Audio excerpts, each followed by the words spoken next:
Good morning everyone. आज हम standard 10th circle chapter का जो लास्ट प्रैक्टिस सेट है 3.5 वो हम कंप्लीट करेंगे। इसके पहले वाले वीडियो में हमने बाकी के जितने भी बचे थियरम्स थे वो देख लिए थे। Theorem of internal division of chords and theorem of external division of chords, tangent secant segment theorem, ये तीन थियरम हमने देख लिए थे। अब उसी थियरम्स को हम यहां पर अप्लाई करेंगे जो जो सम में आएगा। तो चलिए फर्स्ट सम जो है वो है इन द फिगर रे P Q touches the circle eight point Q. ये है आपका सर्कल और यहां पर रे पी क्यू, देखिए पॉइंट से एरो, तो ये रे हुआ पी क्यू जो टच कर रहा है सर्कल को, कहां पर, पॉइंट क्यू में। अब हमें बोला है कि पॉइंट क्यू पी क्यू जो है वो 12 है, कोई यूनिट नहीं दिया है, सिर्फ 12 दिया है, सेंटीमीटर मीटर कुछ नहीं दिया है। पी आर जो है वो 8 है, ओके। एंड हमें फाइंड करना है कि पीएस ये पूरा कितना है वो फाइंड कीजिए, एंड आरएस सिर्फ इतना सा कितना है वो फाइंड कीजिए। तो हम यहां पर पहले तो शो कर देते कि हमें ढूंढना क्या है ताकि बाद में दिक्कत ना आए। तो हमें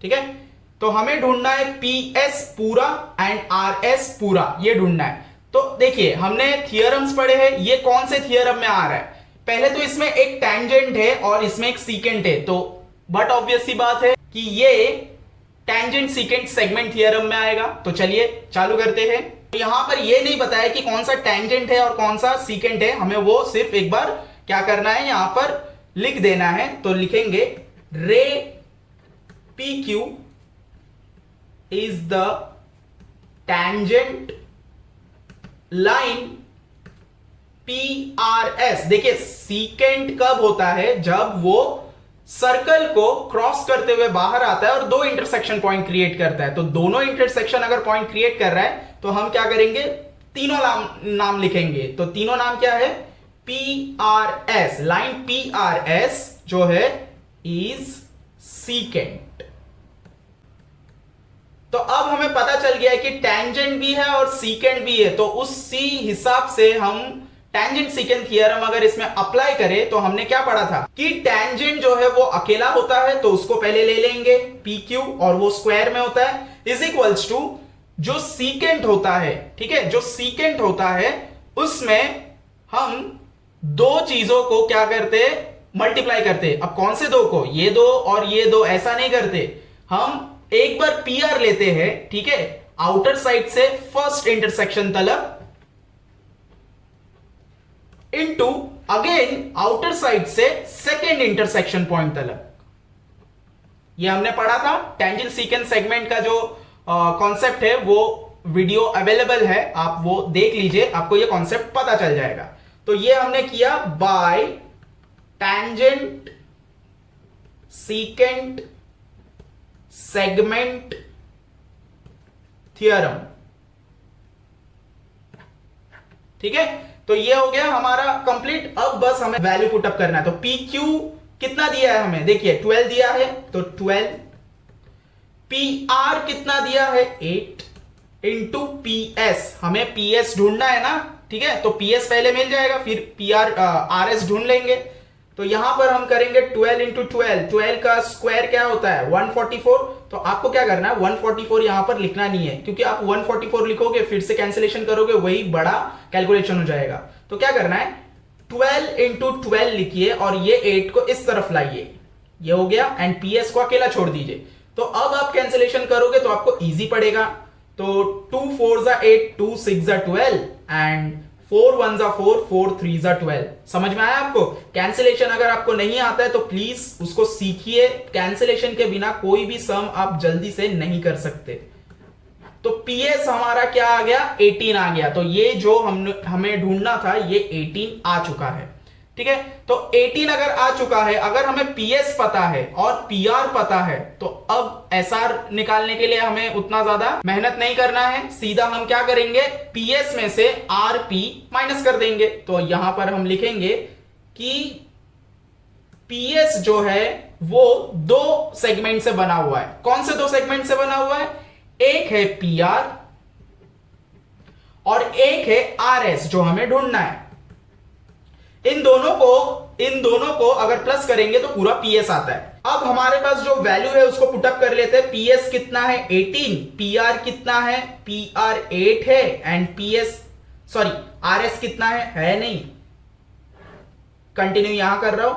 अब क्या करना है, 18 के साथ 8 को साथ में रखना है, तो 8 इक्वल टू के राइट हैंड साइड पे प्लस में है, यहां पर आएगा तो माइनस में, एंड आरएस अकेला रह जाएगा। तो therefore RS is equals to 18 minus 8 is 10। RS कितना निकला 10, ठीक है। तो आरएस हमारा 10 निकल गया। कोई यूनिट नहीं दिया है तो आपको सेंटीमीटर मीटर नहीं डालना है, याद रखिएगा, ठीक है। तो हमें दोनों मिल गए, फर्स्ट सम कंप्लीट हो गया। चलिए सेकंड सम की तरफ चलते हैं। सेकंड सम में दो फिगर, हमें दो क्वेश्चन दिया है ना, इस वजह से दोनों टाइम में हमें अलग अलग चाहिए, इसलिए मैंने दो पहले से बना के रखा है। तो क्वेश्चन है, इन फिगर में अगर कॉर्ड mn जो है वो RS कॉर्ड को क्या कर रहा है, इंटरसेक्ट कर रहा है। इसके पहले वाले वीडियो में ही हमने क्या पढ़ा है कि chords intersecting interior of the circle वाला, ठीक है ना। यहां पर वो वाला इक्वेशन हम क्या कर सकते हैं, फॉर्मूला क्या कर सकते हैं, अप्लाई कर सकते हैं। तो चलिए चालू करते हैं। तो यहां पर अगर दोनों कॉर्ड एक दूसरे को इंटरनली क्या कर रहे हैं, इंटरनली इंटरसेक्ट कर रहे हैं, तो हम यहां पर लिख लेंगे कि chord mn and RS intersect each other internally at point D। तो हम बोल सकते हैं कि therefore by theorem of internal division of chords, ठीक है ना, यही है ना, by theorem of internal division of chord, यही थियरम था।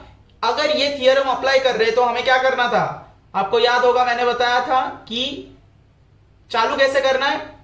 आप कोई भी एक साइड से चालू कर रहे हो तो उसी साइड से दोनों को चालू करना है। तो हम लेंगे, पहले m से चालू करेंगे कि md इंटू dn, ठीक है, इज इक्वल टू दूसरा वाला chord rd into ds। Simple था। अब बस हमें क्या करना है, वैल्यू पुटअप करना है। md कितना दिया है, देखो आपको फर्स्ट क्वेश्चन देखना है कि rd हमें कितना दिया है 15 rd, ds कितना दिया है ds 4, md कितना दिया है md 8, और हमें फाइंड करना है dn कितना है। तो md कितना है 8 इंटू dn हम पता लगा रहे, rd कितना है 15 इंटू ds कितना है 4। तो dn को बस अकेला छोड़िए, 15 इंटू 4 को मल्टीप्लाई मत कीजिए, वैसे ही रखिए, और इस तरफ से जो नंबर है उसको पहले ले लीजिए। तो 4 1 जा 4, 4 2 जा 8, उसको एक और बार लिख लेंगे और फिर डिवाइड कर देंगे। तो अगर इसको हम डिवाइड करेंगे तो हमें आंसर आता है 7.5। अब 7.5 आया है, कोई यूनिट नहीं दिया है, तो हम उसको वैसे ही रखेंगे। तो फर्स्ट क्वेश्चन हो गया हमारा कंप्लीट। सेकंड क्वेश्चन में चलते हैं। सेकंड क्वेश्चन में क्या दिया है देख लेते हैं। RS, ये जो पूरा है ये दिया हुआ है, कितना है RS 18 है। MD इतना सही, जैसे यहां पर 8 दिया था, यहां पर अब MD हमें कितना दिया है 9। अब आपको पता चला दो अलग अलग क्यों चाहिए, क्योंकि मेजरमेंट्स ही अलग है। देन DN हमें फर्स्ट वाले में पता लगाना था, अब दिया हुआ है कितना है 8, एंड हमें पता लगाना है कि DS कितना है। अब इसमें एक प्रॉब्लम है। प्रॉब्लम क्या है कि RS पूरा पता है हमें, लेकिन पर्टिकुलरली RD और DS अलग अलग कितना है वो नहीं पता। अब यहां पर ये बाइसेक्ट हो रहा है, ये भी नहीं लिखा हुआ है। अगर बाइसेक्ट होता तो हम हाफ हाफ मान लेते, लेकिन बाइसेक्ट वर्ड यूज नहीं किया है, इंटरसेक्ट हो रहा है। तो करना तो हमें यही वाला फॉर्मूला यूज करना है, ठीक है, लेकिन हमें यहां पर DS फाइंड करने के लिए उसको थोड़ा सा हमें लिखना पड़ेगा कि किस तरीके से उसको लेके जाएंगे तो DS निकल सकता है। तो यहां पर पहले हम लिख लेंगे कि हमारे पास DS नहीं दिया हुआ है, तो लेट, यहां से चालू करता हूं, यहां पर जगह एक्चुअली चाहिए रहेगा। Second, let ds is equals to x। हम ds को x मान के चलते हैं, ठीक है, चलिए x मान के चलते हैं। अब rs जो है वो दो पार्ट से बना हुआ है, तो यहां पर लिख लेते हैं rs कौन से पार्ट से बना हुआ है, एक है rd प्लस एक है ds, ठीक है, ये दोनों पॉइंट से बना हुआ है। तो देयरफॉर हमारे पास rs पूरा है, कितना है 18 इज इक्वल्स टू rd है क्या आपके पास, नहीं, rd को rd रखो, प्लस ds को हमने क्या माना है x। अब इसी को हम इक्वेशन क्रिएट कर देते हैं, देखिए 18 और x को यहां ले लीजिए, minus x is equals to rd। तो यहां पर एक इक्वेशन बन के आ रहा है ना कि rd का वैल्यू क्या होगा 18 माइनस x, ये आपका एक इक्वेशन तैयार हो गया। तो ये इक्वेशन को हम आगे क्या करने वाले यूज करेंगे। अब इसमें हम वापस से यही वाला जो स्टेटमेंट है वो लिख लेंगे, क्योंकि हमें बताना पड़ता है ना कि किस तरीके से हम ये थियरम को अप्लाई कर रहे हैं। तो ये थियरम को ऐसे ही अप्लाई नहीं कर सकते, हमें बताना पड़ेगा कि यहां पर ये चीज हुआ है, इस वजह से हम ये थियरम अप्लाई कर रहे हैं। तो यहां पर लिखेंगे कि chord mn and rs intersect each other internally at point, कहां पर डी में टच हो रहा है, ठीक है। तो इंटरनली अगर डी पे ये इंटरसेक्ट हो रहा है तो by theorem of internal division of chords, तो by theorem of internal division chords हम वापस से वही लिखेंगे md into dn is equals to rd into ds, ठीक है। अब देखिए यहां पर दिक्कत क्या है कि md पता है आपको, dn पता है आपको, rd नहीं पता था, बराबर, एंड ds भी नहीं पता था। तो दोनों जब नहीं पता होगा तो हम निकालेंगे कैसे, इसी वजह से हमें यह करना पड़ा कि किसी भी एक का वैल्यू हमें कुछ भी करके कुछ निकालना होगा। तो यहां पर अब हमें जो जो दिया है वो पुटअप कर लेते हैं। हमें md कितना दिया है 9 इंटू dn कितना दिया है 8, rd का हमने क्रिएट किया है, बनाया है, क्या है 18 माइनस x इंटू ds को हम क्या मान के चल रहे x, ठीक है। इसको सॉल्व कर लेते हैं। देयरफॉर 9 8 72 इज इक्वल्स टू, अब देखिए x जो है वो ब्रैकेट के अंदर दोनों नंबर से मल्टीप्लाई होगा एक एक बार, जैसे x इंटू 18 होगा 18x minus x into x होगा x स्क्वायर, ठीक है। यहां पर आपको इक्वेशन बनता हुआ दिख रहा है ना। तो देखिए अब क्या करना है, 72 को बस यहां ट्रांसफर कर देना है, ठीक है। तो is equals to 18x minus x square plus 72, और अगर यहां से आपने हटा दिया है तो यहां पर 0 डाल दीजिए। अब ये थोड़ा अजीब दिख रहा है, इसको ठीक कर लेते हैं, 0 को इस तरफ शिफ्ट कर देते हैं और ये सारा नंबर हम इधर शिफ्ट कर लेते हैं। तो सबका क्या हो जाएगा, जो साइन है वो चेंज हो जाएगा। तो यहां से हम पहले तो किसको उठाएंगे, एक्स स्क्वायर को उठाएंगे, क्योंकि ये वेरिएबल है और इसमें पावर जो है वो 2 है, इसी वजह से। तो माइनस एक्स स्क्वायर है तो यहां पर आ जाएगा, तो एक्स स्क्वायर प्लस में आ गया। फिर 18x को लेंगे माइनस 18x, क्योंकि यहां पर प्लस में था, एंड देन 72 जो यहां पर प्लस में, एक्चुअली यहां से प्लस में था, यहां पर ये माइनस होना चाहिए, मैंने गलत लिखा है। तो 72 यहां पर माइनस में है तो यहां पर आएगा तो प्लस में, इज इक्वल्स टू 0। तो ये वाला स्टेप हमने एक्स्ट्रा कर लिया। 72 को अगर नहीं इस तरफ लाके इन दोनों को यहां पर ला देते तो भी चलता, तो कोई नहीं, सेम ही हो गया। तो अब हमारे पास इक्वेशन तैयार है। तो इस इक्वेशन को अब हमें क्या करना है, फैक्टराइजेशन करना है। ये हम अलजेब्रा में सेकेंड चैप्टर जो क्वाड्रेटिक इक्वेशन है उसमें हमें ऐसा सम आने वाला है जिसको हम फैक्टराइजेशन मेथड से सॉल्व करते। अब इसको सॉल्व कैसे करते देख लीजिए। आपको क्या करना है, फर्स्ट वाले को कुछ नहीं करना है और लास्ट वाले को भी कुछ नहीं करना है, ठीक है, इसको सेम रखना है। मिडल वाले नंबर को इस तरीके से आपको बाइफर्केट करना है कि 2 नंबर आएंगे यहां पर, दोनों को मल्टीप्लाई करने से ये वाला आंसर आना चाहिए, और वही 2 नंबर को प्लस या माइनस करने से ये वाला आंसर आना चाहिए।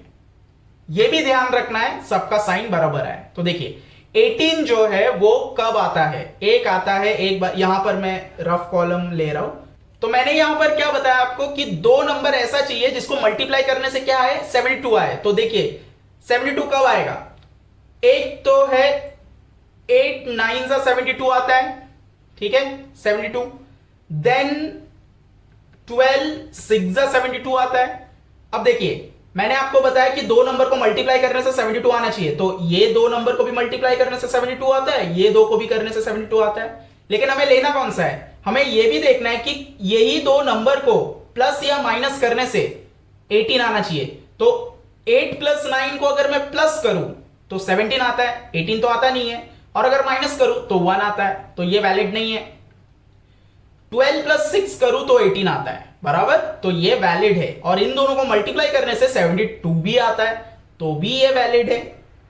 अब इन दोनों को यहां पर लिखना कैसे, देखिए पहले तो लिख लीजिए 12x और 6x।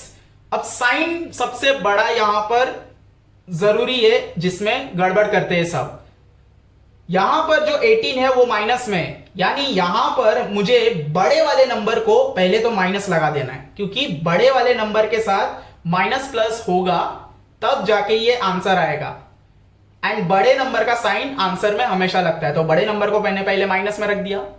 लेकिन अगर 12 को माइनस में रखा और यहां पर अगर मैं प्लस लिख दूं तो प्लस माइनस माइनस हो जाएगा, 12 में से 6 जाएगा तो यहां पर 6 आना चाहिए, लेकिन यहां तो 18 है, तो मुझे क्या करना है, यहां पर भी माइनस डालना है, क्योंकि माइनस माइनस क्या होता है, प्लस होता है। तो 12 + 6 18, एंड बड़े नंबर में माइनस का साइन है तो 18 माइनस में आया, बराबर।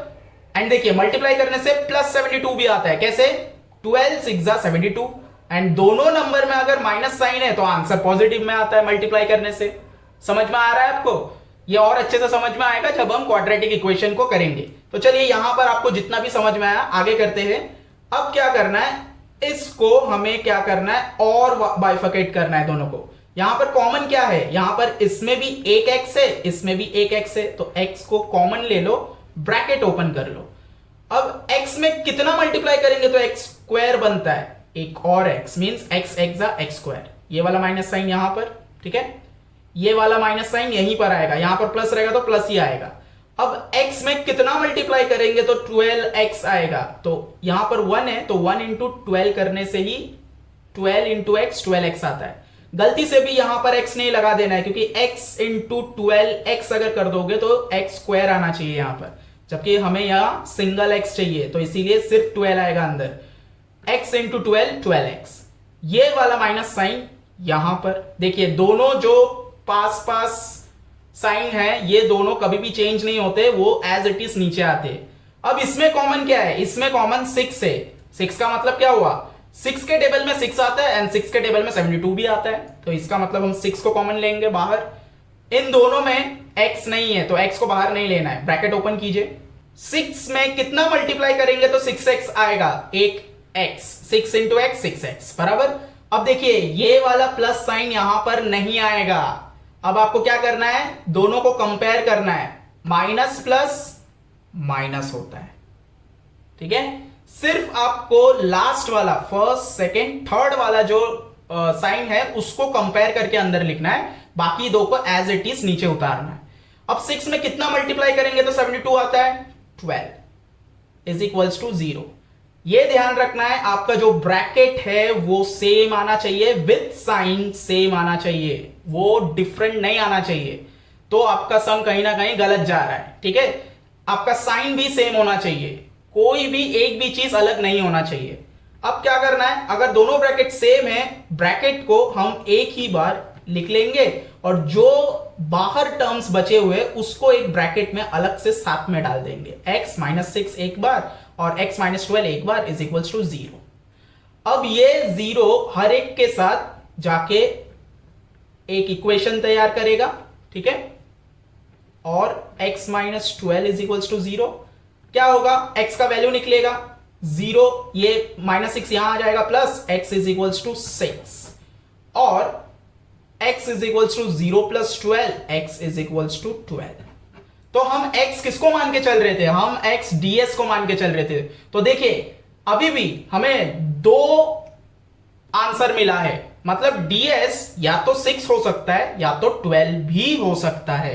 तो हमारे पास पर्टिकुलरली प्रॉपर आंसर नहीं है, इसीलिए हम लिखेंगे फाइनल आंसर में therefore ds is equals to 6 और ds इज इक्वल्स टू 12।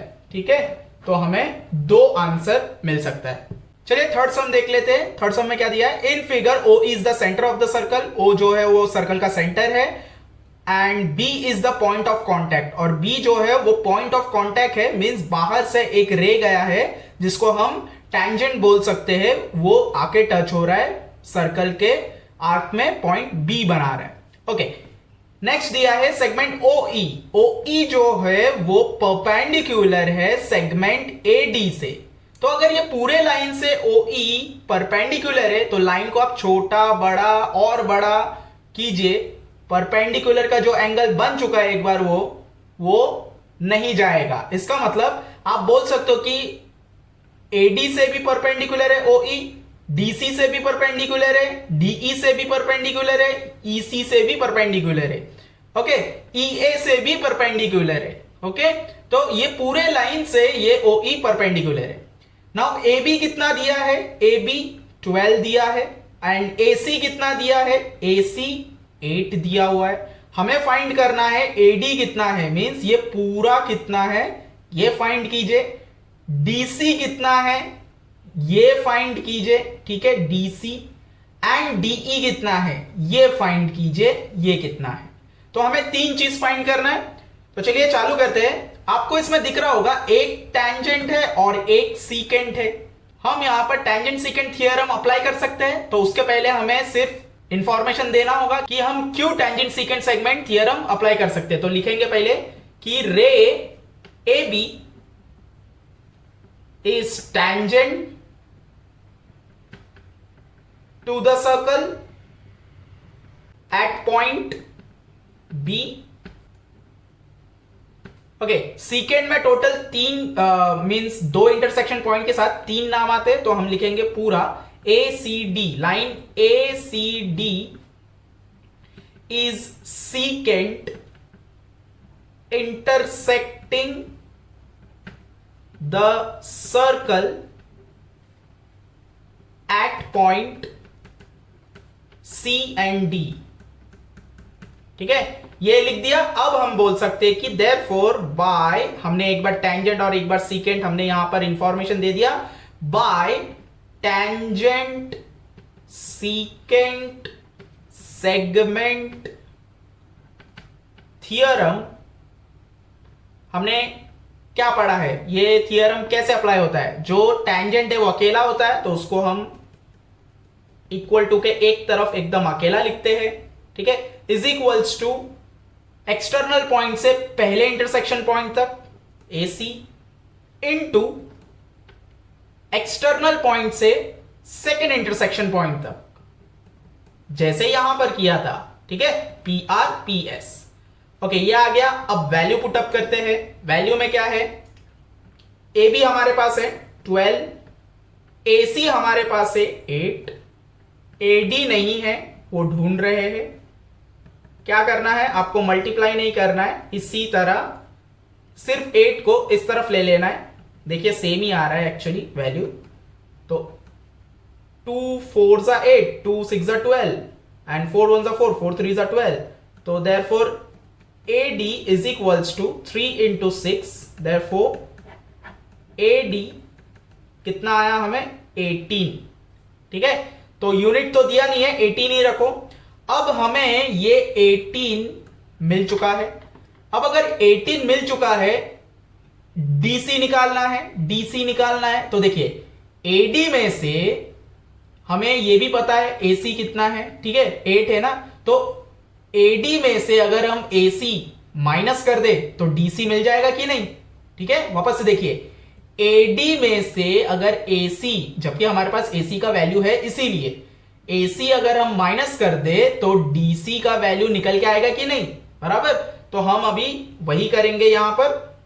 कि therefore जो AD है वो बना हुआ कौन से दो सेगमेंट से है, एक है AC प्लस एक है CD, ठीक है ना। AD जो है AC और CD से बना हुआ है, लिख दिया। अब AD का 18 है, AC का 8 है, प्लस CD हमें पता नहीं है, तो हम करेंगे 18 माइनस 8 को इधर ले लेंगे, इज इक्वल्स टू CD। तो therefore CD हमें कितना आया, 10। इसके तरह ही आया, दोनों सम एक्चुअली सेम ही हो रहा है, ठीक है। तो CD हमें पता चल गया, तो CD का मतलब वही DC हुआ, तो हम उसको DC भी लिख सकते हैं, 10 आ गया, ठीक है। नाउ अब DE फाइंड करने के लिए मुझे अगर DC पता भी है तो मुझे EC की जरूरत पड़ेगी, EC हमारे पास है नहीं, तो हम DE माइनस करके तो निकाल नहीं सकते। यहां पर अब ये जो परपेंडिकुलर दिया है ये अब काम आएगा, ठीक है। हमने 9th स्टैंडर्ड में जो सर्कल चैप्टर है हमारा, उसमें हमने ये पढ़ा था कि सर्कल के अंदर अगर कॉर्ड है, देखिए DC जो है वो एक्चुअली कॉर्ड है यहां से यहां तक, कॉर्ड में अगर सेंटर से एक परपेंडिकुलर सेगमेंट आके उस कॉर्ड में टच होता है तो ये कॉर्ड बाइसेक्ट हो जाता है, ठीक है। A perpendicular drawn from the centre of the circle to the chord bisects the cord.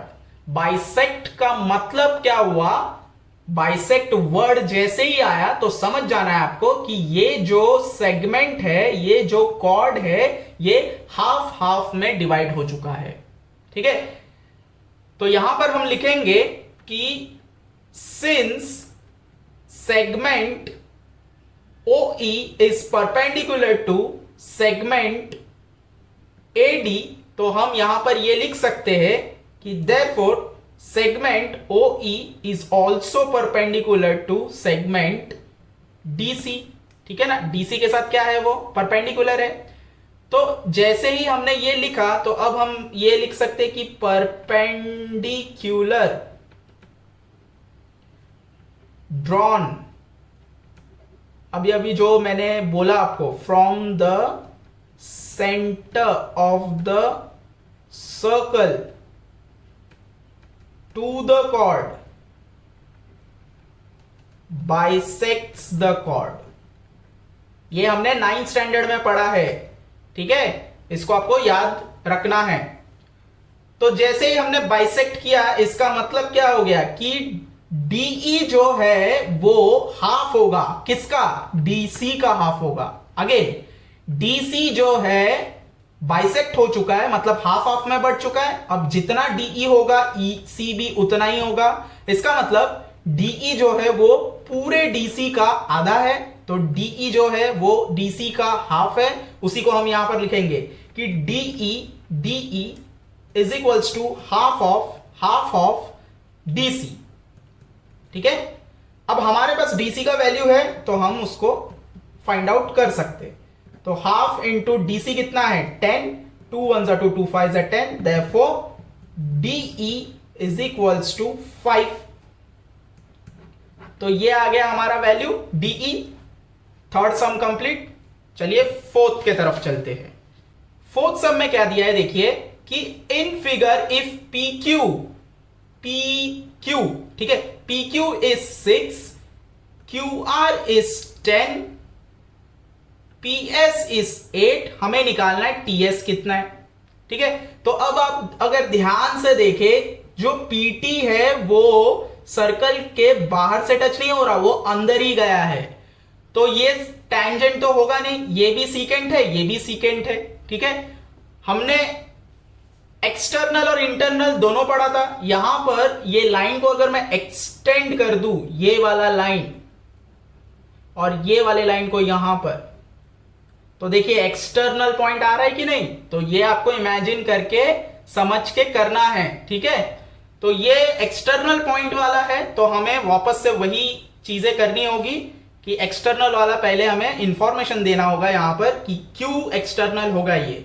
तो कॉर्ड ST, ठीक है, कॉर्ड ST जो है, ठीक है, and chord QR, chord QR जो है ये इंटरसेक्ट कर रहे at point P outside the circle. ठीक है, तो आउटसाइड द सर्कल में ये दोनों कॉर्ड क्या कर रहे हैं, इंटरसेक्ट कर रहे हैं। तो इसको हम बाद में सीकेंट भी बोलते हैं, ठीक है ना। तो फिलहाल ये लिख दिया। अब हम बोल सकते हैं कि therefore by theorem of external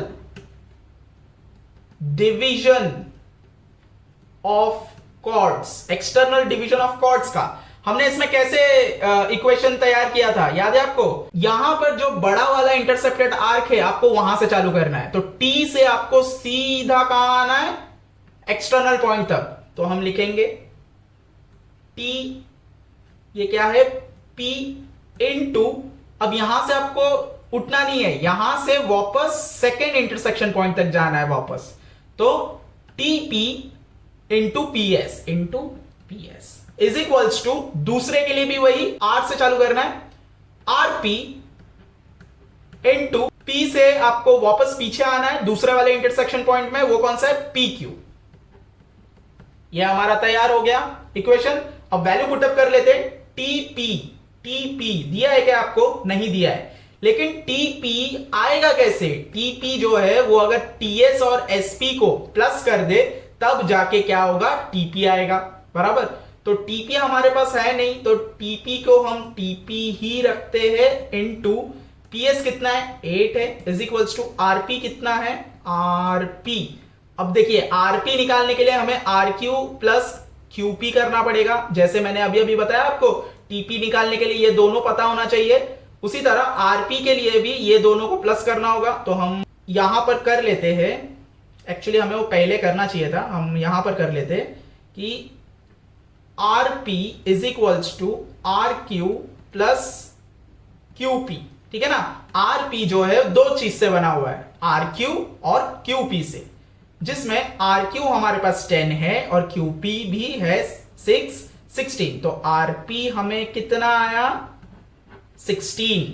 तो यहां पर RP 16 आ जाएगा एंड PQ 6 आ जाएगा, ठीक है। तो ये हो गया। अब इसको TP को अकेला छोड़िए, 16 इंटू 6 अपने ही जगह पर, 8 को यहां ले लीजिए तो वो डिवीजन में आ जाएगा, ठीक है। तो डिवीजन में आ गया तो इसको कैंसिलेशन कीजिए, 2 4 जा 8, 2 3 जा 6, 4 1 जा 4, 4 4 जा 16। TP is equals to 4 into 3, TP हमें कितना आया, 12। ओके, तो हमें फाइंड क्या करने बोला है, TS, लेकिन हमें तो अभी अभी TP आया है। तो अब हम क्या कर सकते हैं, TP में से, देखिए TP में से PS या SP बोल सकते हो, माइनस कर दूं तो क्या आएगा, हमें TS आ जाएगा ना। तो हमें फाइंड TS ही करना है, तो चलिए करते हैं। TP is equals to TS plus SP। TP कितना है, TP है 12, TS कितना है, TS तो हम ढूंढ रहे हैं, SP कितना है, 8 है। अब क्या करना है, 8 को यहां लाना है, तो 12 माइनस 8 हो जाएगा एंड TS ऐसे ही रहेगा। तो TS हमारा देखो क्या निकलेगा, 12 माइनस 8 4, ठीक है। तो TS हमारा निकल के आ गया। तो ये हमारा फोर्थ सम कंप्लीट। फिफ्थ सम में आते हैं। फिफ्थ सम देखिए, इन फिगर सेगमेंट EF जो है इज ए डायमीटर, आपको दिख रहा है ना, सर्कल है और सेंटर से गुजरा है तो वो डायमीटर ही कहलाएगा। एंड सेगमेंट DF जो है इज ए टैंजेंट सेगमेंट। तो देखिए टैंजेंट है ना, क्योंकि बाहर से वो टच हो रहा है सर्कल को, तो टैंजेंट हो गया। The radius of the circle is R, आपको जो रेडियस है सर्कल का वो R मान के चलना है, मतलब H से लेके F एक बार R है और H से लेके E ये भी एक R है। तो चलिए इसको प्रूफ करते हैं कि किस तरीके से आएगा। तो इसमें मुझे क्या दिख रहा है, देखिए एक सीकेंट दिख रहा है और एक टैंजेंट दिख रहा है। तो हम इसमें टैंजेंट सीकेंट जो थ्योरम है उसको अप्लाई कर सकते हैं। ओके, तो उसके लिए हमें यहां पर इंफॉर्मेशन पहले लिखना होगा कि कौन सा क्या है।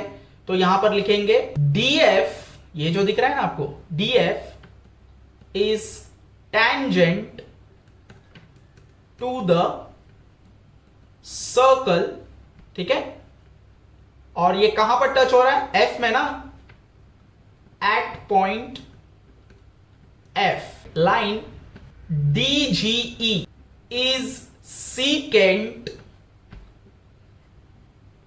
intersecting the circle at point G and E। तो देखिए सीकेंट है और ये सीकेंट सर्कल को दो पॉइंट पे इंटरसेक्ट कर रहा है, एक पॉइंट G एक पॉइंट E। तो हमने इंफॉर्मेशन दे दिया।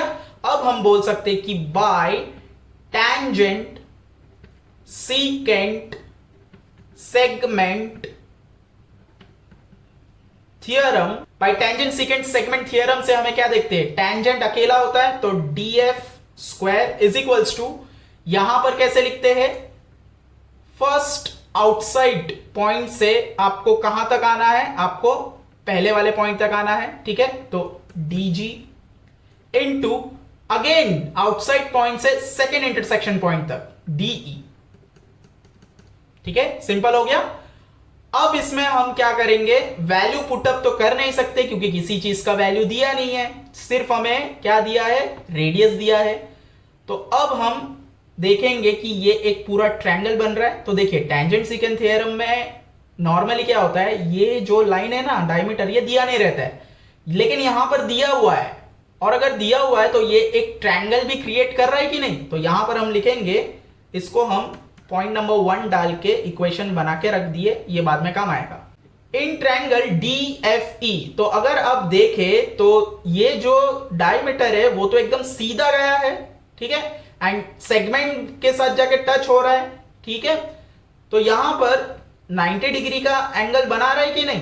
तो triangle DFE, angle DFE is equals to 90 degree Q by tangent theorem।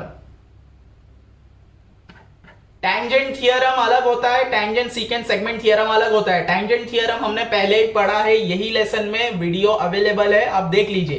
Tangent theorem में क्या हमने सीखा था कि अगर कोई भी टेंजेंट बाहर से टच हो रहा है सर्कल को, और वही पॉइंट पे अगर सर्कल के सेंटर से एक परपेंडिकुलर जाएगा तो वहां पर एक क्या बनेगा, 90 डिग्री का एंगल क्रिएट होगा। तो ये आप बोल सकते हो कि सेंटर से ही गया है, चाहे वो डायमीटर हो या सिर्फ रेडियस हो, गया तो परपेंडिकुलर ही है ना, तो 90 डिग्री क्रिएट हो रहा है, तो बाय टेंजेंट थ्योरम, ठीक है। तो 90 डिग्री अगर आया है तो यहां पर हम इस ट्रायंगल के लिए बाय पाइथागोरस थ्योरम यूज कर सकते हैं कि नहीं। Therefore by पाइथागोरस थ्योरम, हम पाइथागोरस थ्योरम क्यों यूज कर रहे हैं, क्योंकि राइट एंगल मिला है हमें, इस वजह से भाई पाइथागोरस थ्योरम में क्या होता है, हाइपोटेनस, ये राइट एंगल है ना, 90 डिग्री यहां पर है, इसके ऑपोजिट वाला हाइपोटेनस होता है, और जो हाइपोटेनस होता है वो हमेशा इक्वल टू के एक तरफ रहता है अकेला, और बाकी के दोनों साइड दूसरे तरफ रहते हैं। तो बाकी के दोनों साइड क्या है, DF प्लस DE, ठीक है, और सब में स्क्वायर रहता है। तो एक साइड है DF, ठीक है, एंड दूसरा साइड है EF। ओके, यहां पर गलती से मैंने DE रखा था, इसको करेक्शन कर लीजिए, तो यहां पर आएगा EF। तो अभी देखिए EF जो है वो तो क्या है, वो डायमीटर है, ठीक है, और डायमीटर के साथ साथ दो रेडियस भी है, और हमें अगर रेडियस को R मानने के लिए बोला है तो यहां पर जरूर रेडियस का कोई काम तो होगा।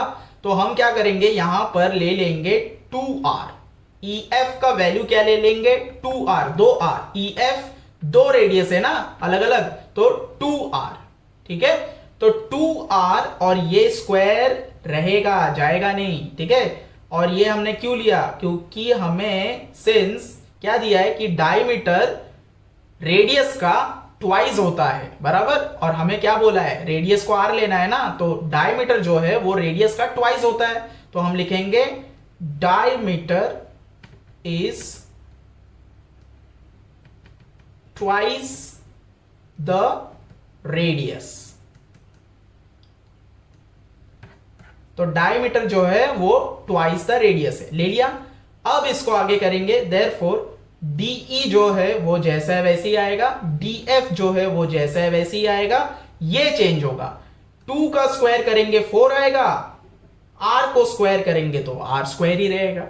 ठीक है, अब क्या करना है, ये जो DF है स्क्वायर के साथ इसको ना यहां ले लीजिए, क्योंकि इसमें एक नंबर आ गया, इसमें नंबर नहीं है, तो हम क्या करेंगे, इसको इस अल्फाबेट के साथ रख लेंगे। तो DE square minus DF square is equals to 4R square. देखिए 4R स्क्वायर इक्वल टू के दूसरी तरफ आना चाहिए, तो चलिए आ गया। अब हमें यहां का करना है, DE तो जैसा है उसको वैसे ही रखिए, बस DF में ध्यान दीजिए। DF स्क्वायर जो है, ठीक है, DF स्क्वायर, इसका वैल्यू हमें पता है, वो कहां पर है, ये देखिए फर्स्ट पॉइंट जो है यहां पर निकाला था ना, ये कब काम आएगा, ये अब काम आएगा। तो DF स्क्वायर का वैल्यू क्या है, DG इंटू DE, वो हम यहां पर लिख लेंगे, is equals to 4R square. तो देखिए GE आने वाला है, यहां पर G और E दिख तो रहा है ना अभी, तो DE भी दिख रहा है। हमें यहां पर क्या चाहिए, GE चाहिए। अब देखिए यहां पर देखिए GE हमें किस तरीके से मिल सकता है, एक ही इसका तरीका है GE फाइंड करने का कि DE से अगर हम DG माइनस कर दे तो GE हमें मिलेगा, बराबर। तो हम यही वाला जो तरीका है यहां पर करेंगे। तो पहले तो लिख देते हैं DE माइनस DG, ठीक है। तो इसको माइनस करने से हमें क्या आएगा, नीचे हमें GE आएगा, DE माइनस DG करने से GE हमें मिलेगा, is equals to 4R square, जैसा है वैसे ही रखते हैं। अब देखते हैं यहां पर किस तरीके से ये आ रहा है, लॉजिक देखेंगे, ठीक है। तो लॉजिक ये है कि ये दोनों मल्टीप्लिकेशन में है, ठीक है, और अगर ये दोनों मल्टीप्लिकेशन में है, इसमें DE है और यहां पर माइनस के बाद यहां पर DE 2 है, स्क्वायर है ना, तो 2 DE है, यहां पर 1 DE है। तो दोनों तरफ, माइनस के ये तरफ भी 1 DE है, माइनस के लेफ्ट साइड में भी एक, मतलब 2 DE है, DE तो है ही। तो अगर दोनों तरफ DE है तो हम क्या कर सकते हैं, DE को कॉमन ले लिए, ठीक है, DE कॉमन आ गया, एंड ब्रैकेट के अंदर हमने ये दिमाग लगाया कि GE किस तरीके से फाइंड कर सकते हैं, इस तरीके से फाइंड कर सकते हैं, और ये तरीका हमें फिगर को देख के मालूम पड़ा है। तो अब देखिए, जैसे मैंने DE यहां पर लिख दिया, अब मैं यहां से आपको ये करके बता सकता हूं। देखिए DE इंटू DE क्या आएगा, DE स्क्वायर, ठीक है, ये आ गया, ये वाला माइनस साइन यहां पर, ठीक है, और DE इंटू DG, तो DE इंटू DG यहां पर आ रहा है। अब आपको समझ में आया कि DE स्क्वायर का DE कैसे हो गया, एंड DG इंटू DE का ये किस तरीके से आ गया। एक और बार समझ लेते हैं कि DE यहां पर भी है एंड DE इस तरफ भी है, तो मैंने दोनों तरफ के लिए एक बार कॉमन ले लिया, फिर मैंने ब्रैकेट ओपन किया, एंड ब्रैकेट के अंदर मैंने ये देखा कि DE स्क्वायर कब होगा, अगर मैंने DE में एक और बार DE मल्टीप्लाई कर दिया तो DE स्क्वायर होगा, तो मैंने लिख दिया। फिर क्या था, माइनस था, तो मैंने माइनस साइन डाल दिया। अब मैं ये देख रहा हूं कि DE में क्या मल्टीप्लाई करूंगा तो DG भी आ जाएगा वहां पर, तो मैं DE में एक और बार DG मल्टीप्लाई करूंगा तो DG आ जाएगा ना यहां पर, तो DE इंटू DG आ गया, is equals to 4R square. अब देखिए DE का तो DE यहां पर ही आ जाएगा, एंड इस ब्रैकेट में जो DE माइनस DG है, DE माइनस DG है, आंसर क्या आता है, GE, तो हमने GE आंसर ले लिया, पहले ही ले लिया था। अब दोनों के बीच में क्या है, यहां पर मल्टीप्लिकेशन का साइन है, कुछ नहीं है मतलब, तो यहां पर मल्टीप्लिकेशन का साइन, तो देखिए प्रूफ हो गया ना, DE into DG is equals to 4R square, 4R square, तो ये हो गया हमारा प्रूफ। अब आपने यहां पर df के जगह पे जो वैल्यू लिए थे वो कहां से लिए थे, पॉइंट नंबर 1 यहां पर डाल दीजिए कि फ्रॉम 1 से आपने लिया था ये। ठीक है, ये स्टेप को समझना बहुत जरूरी है। ये स्टेप को आप अच्छे से समझे कि किस तरीके से ये बाइफिकेट होके नीचे आया, कॉमन कॉमन लेके किस तरीके से आया है। ठीक है, एक और बार मैं आपको एक्सप्लेन कर देता हूं कि डीई स्क्वायर माइनस डीएफ कैसे आया, इक्वल टू के लेफ्ट हैंड साइड में हमने डीएफ को ले लिया था इसलिए माइनस में आ गया। अब डीएफ का हमने वैल्यू क्या लिया, डीएफ का वैल्यू हमने पॉइंट नंबर 1 से लिया। ठीक है, अब जैसे ही ये आया मैंने क्या देखा कि डीई यहां पर भी है यहां पर भी है, तो मैं एक बार कॉमन ले लेता हूं। फिर कॉमन तो मैंने ले लिया, ब्रैकेट ओपन कर लिया। ठीक है, अब ब्रैकेट के अंदर मैं क्या मल्टीप्लाई करूंगा तो डीई स्क्वायर आंसर ऊपर का आना चाहिए, तो डीई में एक और बार डीई मल्टीप्लाई करूंगा तो डीई स्क्वायर आएगा। मींस मैंने इसको क्या किया है, बाइफिकेट किया है यहां पर, और ये माइनस साइन ब्रैकेट के अंदर। कंफ्यूज नहीं होना है कि यहां पर मल्टीप्लाई है यहां पर माइनस क्यों आ रहा है सर, ऐसा नहीं है। देखिए डीई को और यहां के डीई को आपने कॉमन लिया है, और आप कॉमन लेने के बाद क्या कर रहे हो, अब ऊपर वाला आंसर किस तरीके से आ सकता है वो हम निकाल रहे हैं। तो ये माइनस साइन जो है वो अंदर आएगा। ठीक है, तो डीई के साथ डीई अगर मैं मल्टीप्लाई करूंगा तभी तो डीई स्क्वायर आएगा। अगर यहां पर मैं माइनस रख दूंगा तो डीई ये तो होगा ही नहीं आगे कुछ, बराबर। तो DE into DE, DE square minus sign अंदर, डीई इंटू डीजी ये वाला आंसर। ठीक है, अब ये होने के बाद डीई का डीई आएगा और डीई माइनस डीजी क्या आएगा, जीई। ओके, यहां पर हमने देखा था डीई माइनस डीजी अगर करेंगे तो आंसर आएगा GE is equals to 4r square, hence proof हो गया। तो इसी के साथ हमारा जो सर्कल चैप्टर है स्टैंडर्ड 10th का वो कंप्लीट होता है। सारे प्रैक्टिस सेट हमने कर लिए हैं, सारे थियरम्स हमने देख लिए हैं। वीडियो अगर आपको पसंद आया तो लाइक कीजिए, शेयर कीजिए और चैनल को सब्सक्राइब जरूर कीजिए। तो बेल आइकन को भी प्रेस कर लीजिए ताकि आपको नोटिफिकेशन रेगुलरली मिलता रहे।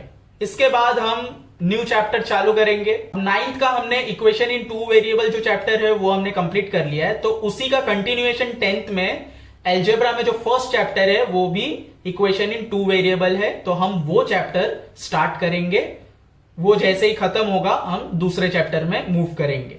और इस लॉकडाउन में आप जितना हो सके उतना टाइम प्रैक्टिस में दे दीजिए, क्योंकि पूरा दिन आप घर पे ही है, आपको खेलना भी घर पे ही है। तो जो भी है आप दिन में रेगुलर प्रैक्टिस करते रहिए ताकि आपका जो स्टडी है वो ना रुके। आप प्रैक्टिस कीजिए, बार बार प्रैक्टिस कीजिए, क्योंकि जितना आप प्रैक्टिस करेंगे मैथ्स को उतना आपको ये हेल्प करेगा एग्जाम टाइम पे। चलिए मिलते हैं नेक्स्ट वीडियो में। Thank you so much.